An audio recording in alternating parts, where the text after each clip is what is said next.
What's up YouTube, Gemini Johnny back again with another compilation of creepy TikToks to make you question everything. I do throw all these on a playlist, so if you missed any of them, you can go back and watch them all. And don't forget to check out my other series. I do conspiracy TikToks on Thursdays, Sunday Scaries, where I read the internet's creepiest stories, or stories submitted by you, the subscribers. And you can also join the channel to get an extra Remember Mondays video. Merch shop is live, I'm going to be putting some new stuff in there. Don't forget to subscribe so you never miss a video. Maybe you're really good with remembering my posting schedule, but I'm not always, so subscribe so you never miss one. And sometimes I do live streams, so you don't want to miss that either. Alright, it's probably enough rambling. Without further ado, let's jump right in. The Dybbuk box guarded by my ancestors, and those who may be after it. The term Dybbuk box originates from a specific item first reported in the late 90s. A cursed box associated with the Jewish demon the Dybbuk. Pause to read. It has become a term used for any container of dark spirits or cursed items. I found such a container, holding dark items, inside an heirloom trunk under my inherited house. My ancestors were hunters of supernatural horrors. They left detailed instructions to keep the dark magic trapped within. I contacted a hoodoo priest to assist me in the ritual and provide added protection. We opened the box and, as instructed, removed each of the items with bare hands and disposed of the contaminated soil inside. The items were incredibly varied, but each held an eerie occult appearance and a sense of dread. The box looked as if burned from the inside, from the dark energy pressing against the sigils. We sealed it back with soil from the family's fairy tree, believing this chapter to be over with. But soon after, the strangest happenings yet began, surrounding the cursed box, seeming at first as to be manipulated from something within trying to escape. But later events make me believe it's something from outside. A deep dive into my ancestors' writings point toward an ancient vampire enemy, tied to the greatest evil they ever faced.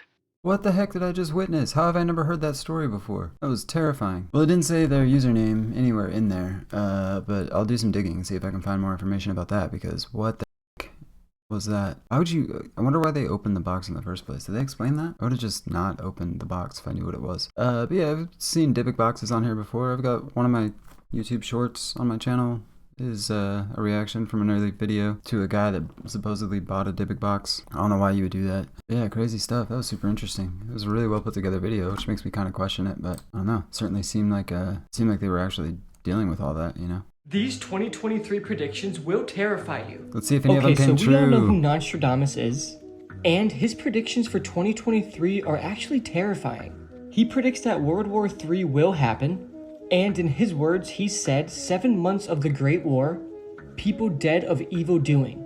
This is extremely scary that he said this, because look what's going on in Ukraine and Russia right now.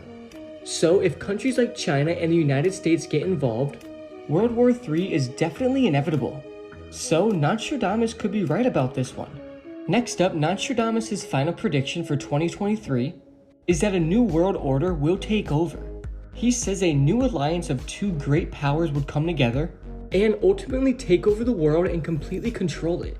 So based on what Nostradamus is saying, it sounds like 2023 could be the worst year yet. Well, 2023 was okay overall. I mean, obviously, there's a lot of, war happening. We all know what's going on in the Middle East and in Ukraine. So yeah, I don't know. I mean, I guess that part could be, was it just me or was he saying Nostradamus weird? I don't know if he was, I don't know. But yeah, I guess it could be considered that part's true. What was the second part? Oh, the New World Order would come into effect or whatever. Yeah, I mean, I don't know of any two great powers that came to an agreement to run the world or anything last year. Do you guys remember that happening? Let me know in the comments if you know something I don't. I talked about this in a recent video. Nostradamus, he made a lot of predictions, and I feel like a lot of them don't come true, and some of them vaguely come true, so it's weird. Yeah, I don't know. Maybe I say a lot of them don't come true, but maybe they just haven't come true yet. I believe some people have psychic powers and mystic powers. It's such a loaded word to say it like that, but some sort of sixth sense type of thing. I think that's a real thing. I think we all have that to a certain extent, and some people are just way more in tune with it than others. Here's some scary facts about our world that you probably didn't want to know. Part 34. Back during the times of ancient Egypt, female bodies were actually embalmed later after they died than males were. They were also kept at their family's home because they were afraid that the people that were doing the embalming would actually commit necrophilia on their dead bodies. You don't want to know. On the day 9/11 happened, Michael Jackson actually had 2 meetings in the Twin Towers, but missed them because he overslept. And then he woke up to the news that they had been hit. Wow. Listen how crazy this is. If you were to ingest polar bear liver, you could possibly experience peeling of your skin and also loss of hair due to the excessive amount of vitamin A. And lastly, some certain electric shocks to the brain can actually increase people's math skills for up to 6 months. Maybe that will get me through school and I don't have to worry about it anymore. I'd be down to be a math genius for 6 months. I mean, you could just have it done every 6 months, and then you're just really good at math all the time. It didn't say it makes you really good at math. He said it increases your math skills, to be fair. So I feel like if you don't have many math skills in the first place, it's probably not going to make you like a math genius all of a sudden. And I'm okay at math, I guess. I don't know. Like, I'm pretty good at like basic everyday math. Like, I can do pretty quick math in my head and stuff. But quick math! When it comes to like, math equations and long division, and I can't really do that stuff in my head. But luckily, I have a calculator with me everywhere I go. So who needs math? But are the shocks worth it to be good at math if you don't really need math everywhere? You have a calculator.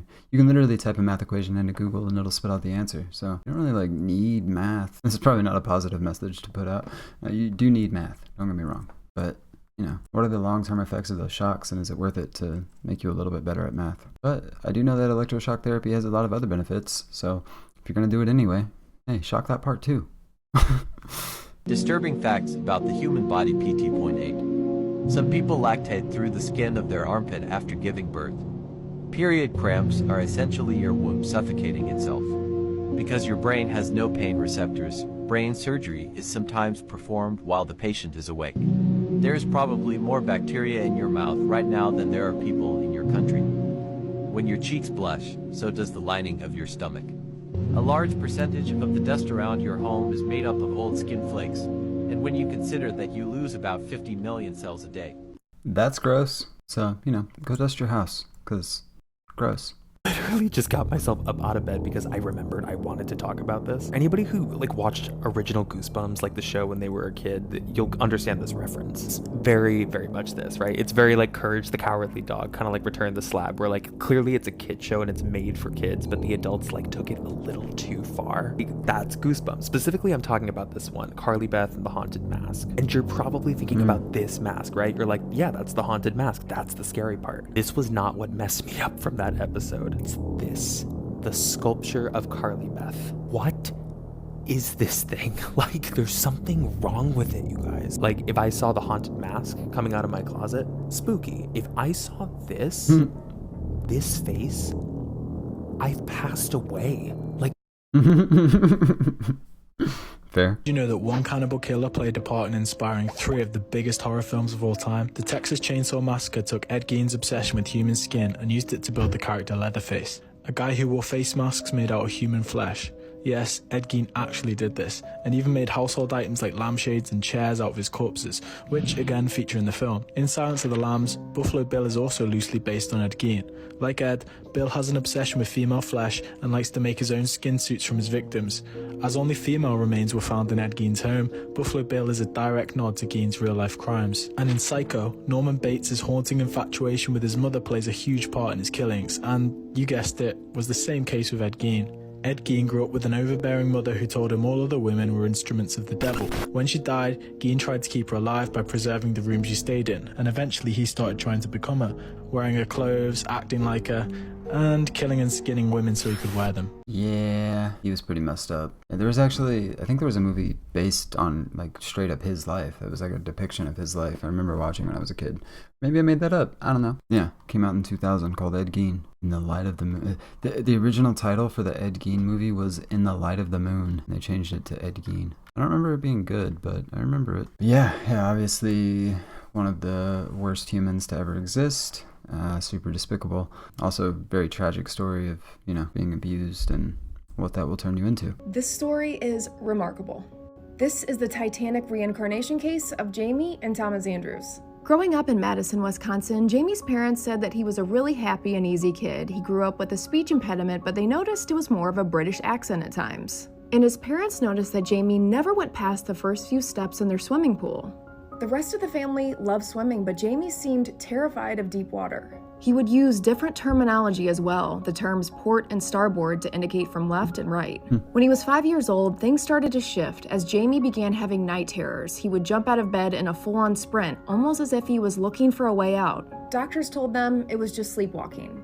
But Jamie's parents felt there was something else going on here. One night, Jamie saw part of the film Titanic while his parents were out and a babysitter was watching him, and from there, the obsession began.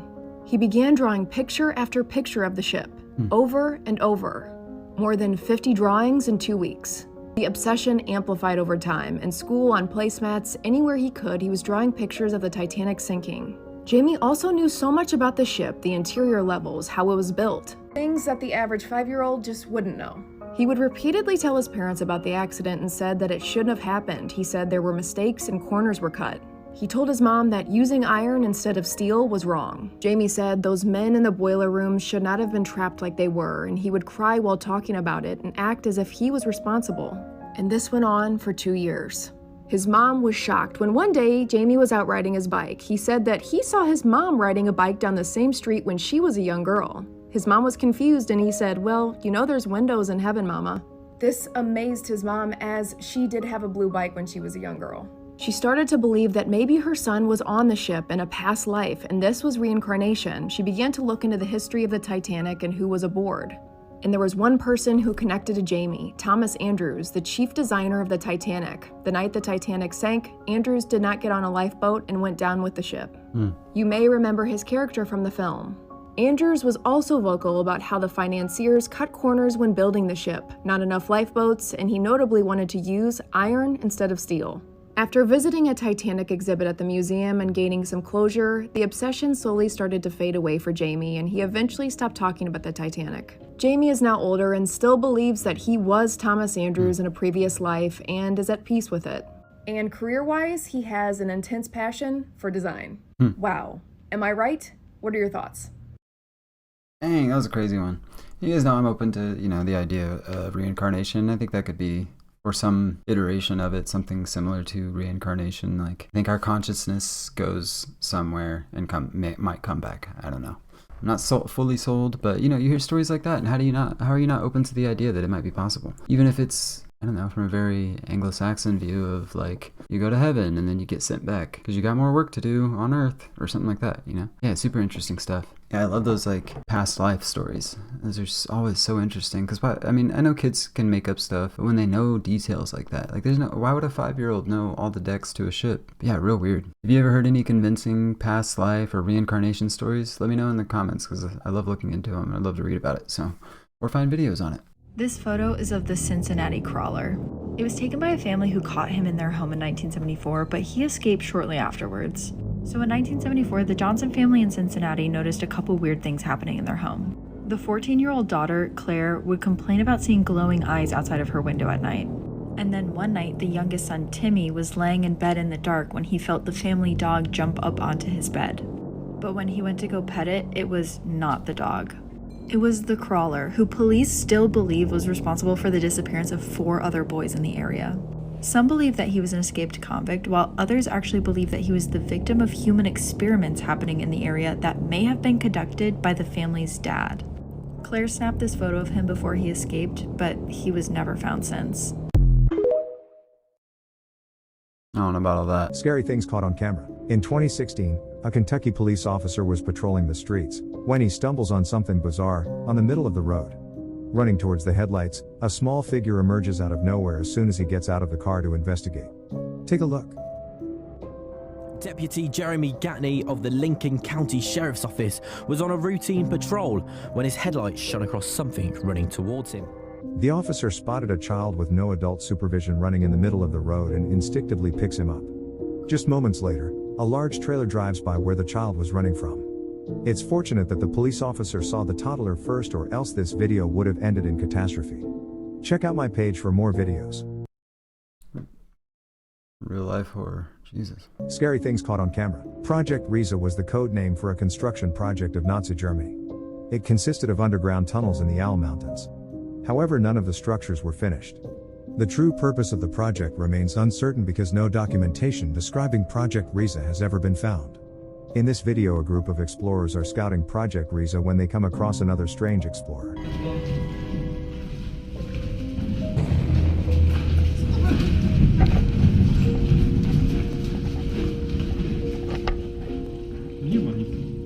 What do you think this was? Let me know in the comments and check out my page for part 2.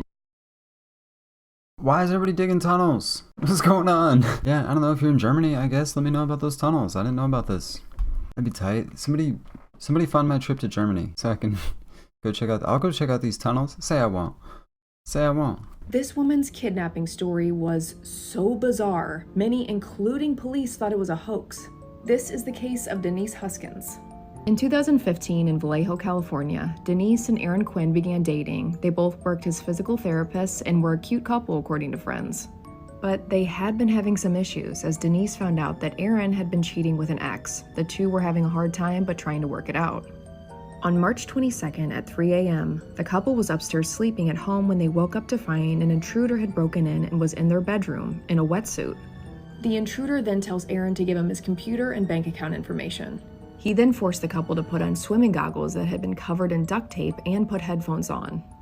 The intruder was also reportedly telling them how good they were doing throughout the entire ordeal. He gave them both a sedative, took Denise, and told Aaron he'd contact him via text with ransom demands.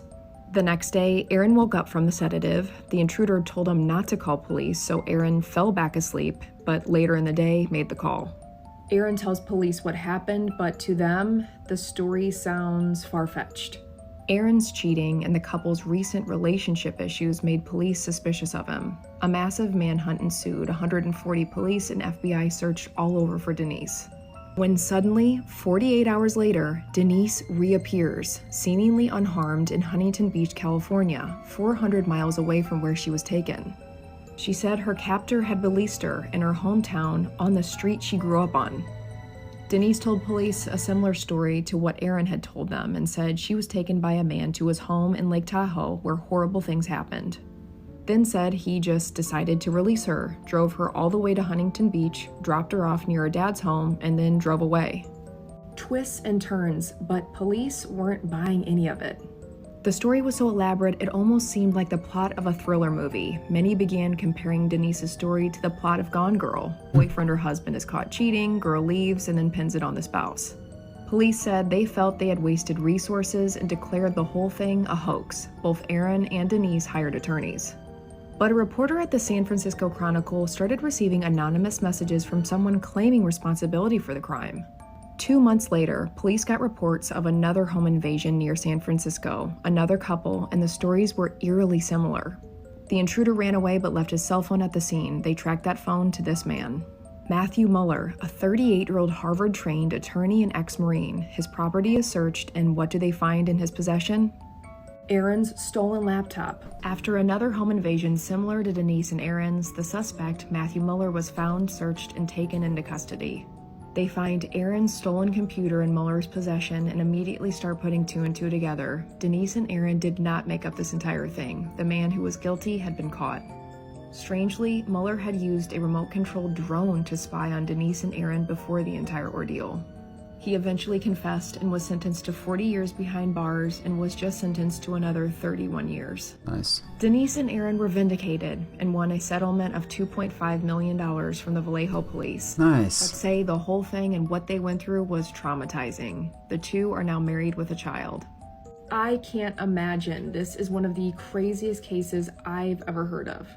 What are your thoughts? Dang, how crazy is that? I found the part 2. You're welcome. Wild stuff, man. Dude is playing like spy games with people's lives. You just have to like snap. Like he had a whole career, went to Harvard, and you just, I guess one day you just decide like, it's probably, honestly, once again, not an expert in this field, but my uneducated diagnosis would be that he is a psychotic narcissist, and he probably thought that he could get away with doing whatever he wanted. And so he decided he was going to kidnap a girl. And I can only imagine what those horrible things those couple days were. I don't want to imagine. It's terrifying. But happy ending. I mean, obviously she's, gonna have to live with that for the rest of her life, unfortunately. But 2.5 million, that'll buy you a pretty good security system. But dang, that's crazy. They didn't believe them. They thought they were just making up a story.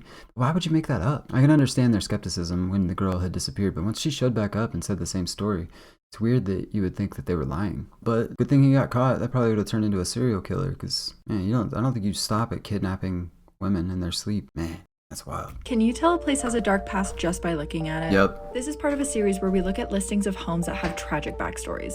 In June of 1996, Darlie Rudier called 911 claiming that someone had broken into this home and attacked her family. Her 2 youngest sons suffered fatal stab wounds, while she herself suffered superficial cuts and bruises as well as a deep cut on her neck. But upon arrival to the house, the cops immediately felt like the scene had been staged. And though they had this beautiful home, a quick investigation showed that the family had been in deep financial stress. Just 12 days after she had made the 911 call, Darlie was arrested for the murder of her 2 sons. She's currently on death row in Texas, but one thing has always struck me as bizarre about this case. People have assumed that the motive was to cash in on her son's life insurance policies. But the entire family was home during the attack, including her husband and other child who were upstairs. The life insurance policies of Darlie's 2 sons only totaled $10,000, while her husband's totaled $800,000. And to me, that motive just doesn't add up. Another one of these cases I've never heard of, but that's wild. Really sad and tragic. I'll have to look into that more, because yeah, obviously, like she said at the end there, that doesn't really add up. Like, if your motive was the money, go for the one and get more money. Yeah, it's sad. Disturbing neighbors caught on camera. This video starts with what seems to be your average suburban morning. Suddenly, you see a woman come into view and throw all of her force into jamming a pickaxe into the front door of this unsuspecting house.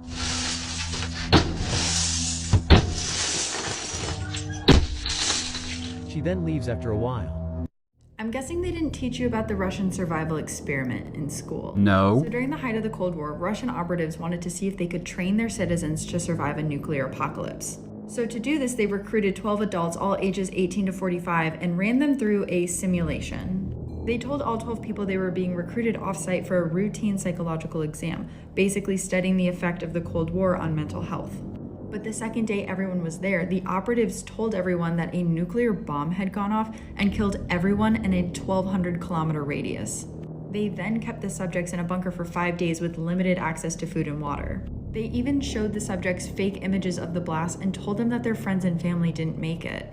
So then on the 5th day, they were let out into what looked like a nuclear wasteland and left to their own devices. Here's where I should mention that at the time, Russian operatives were actually terrified of the effect that radiation would have on local wildlife. And that's where this guy comes in, a creature that they were doing prior experiments on and unleashed on the 12 subjects.